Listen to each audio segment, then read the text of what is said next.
La Gemara ce matin, Baba Metzia, 71a. Tane Rav Yosef, im kesef talvet ami et animach. Dit Rav Yosef, la Torah dit dans Parashat Mishpatim, si tu dois prêter de l'argent, prête-le aux pauvres qui sont avec toi. Ami venochri, ami kodem. Quand la Torah dit ami, pourquoi on a mentionné mon peuple? Pour te dire, si tu dois prêter, tu as de l'argent à prêter, et il y a deux emprunteurs qui viennent, un juif et un goy, tu prêteras d'abord ami, aux juifs d'abord. Ani ve'ashir. Si deux personnes ont besoin d'un prêt, et c'est un est riche, un est pauvre, la Torah dit ani. Tu dois prêter d'abord aux pauvres. Si tu as, tu prêteras aux riches. Sinon, le pauvre, il a de l'avance. Aniyecha vaniye irecha. Aniyecha kodmim.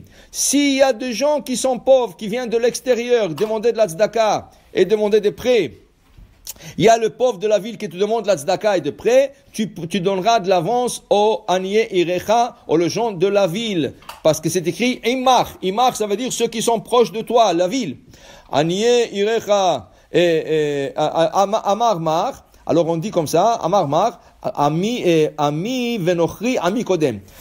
Tu viens de dire que s'il y a un juif qui vient demander un prêt ou un goy qui vient demander un prêt, tu préféreras le juif lui donner un prêt. Pshita, c'est sûr. C'est ton frère. Tu dois l'aider. C'est quoi? Quel est le chidouche de Rav Yosef? Amar Rav Nachman, Amar li Ravuna, lo nitzrecha, de afilu le nochri beribit, ou l'Israël bechinam. Tu sais c'est quoi le chidouche? Le juif, tu n'as pas le droit de prendre des intérêts. Même s'il veut te donner des intérêts, tu n'as pas le droit. Le goy te dit, je te donne 20% d'intérêt. Tu me prêtes $10,000, je te rends à 20% d'intérêt. C'est plus intéressant de prêter au goy avec intérêt que de prêter au juif. La Torah dit non. Qui est un ani, imar, tu prêteras d'abord à ton peuple sans intérêt. C'est ça le chidouche de Rav Yosef. Même si tu perds pas, mais tu ne gagnes pas avec le juif, tu es obligé de lui prêter et lui donner la préférence que de prêter à un goy avec intérêt. Tanya amar Rabbi Yosef, bor'e kama semuyot enehem shel malve beribit, Adam kore lechavero rasha, yored imo lechayav, ve'maviim edim, ve'lavlav, ve'kolmus, ve'diov, ve'kotvim, ve'chotmim, ploni ze kafar belo Israël. Has ve'shalom, on peut appeler celui qui prête avec intérêt un rachat. Quand quelqu'un appelle quelqu'un rachat, selon la halacha, tu peux l'emmener au beddin, tu peux le convoquer au beddin. Il y a même une somme à payer à quelqu'un qui a dit à quelqu'un rachat, il doit l'emmener. Mais quelqu'un qui a dit à quelqu'un rachat, parce qu'il prête avec intérêt, on peut même ça marquer ça et le dire à l'autre, Hazak ou Baor, que tu l'as appelé rachat, c'est un vrai rachat. Prêter avec intérêt, c'est très grave. Il dit la Gemara, Tanya Rabbi Shimon ben Azar Omer, כל מי שיש לו מעות ומלווה אותם שלא בריבית, עליו הכתוב אומר, כספו לא נתן בנשך ושוחד נקי לא לקח, או שאלה לא ימות לעולם. Tout celui qui a de l'argent, qui l'a prêté sans intérêt, alors on dit, celui-là, לא ימות לעולם, jamais il tombera, ses affaires tomberont.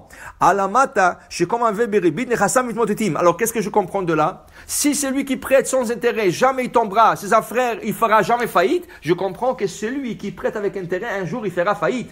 Un jour, il perdra tout ce qu'il a. Alors la Gemara dit, alors comment tu dis ça? Mais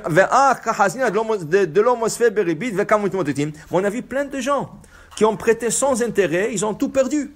Ils ont fait faillite. Alors comment tu dis ça? Dit la Gemara, non. Il dit la Gemara, Amar Rabbi Lazar, alalu mitmotetin ve'olim, valalu mitmotetin ve'nolim. Ça peut être quelqu'un qui a prêté sans intérêt, peut-être has v'shalom, un jour il a fait faillite, ou peut-être un jour il a tout perdu. Mais sache une chose, il va tout reprendre.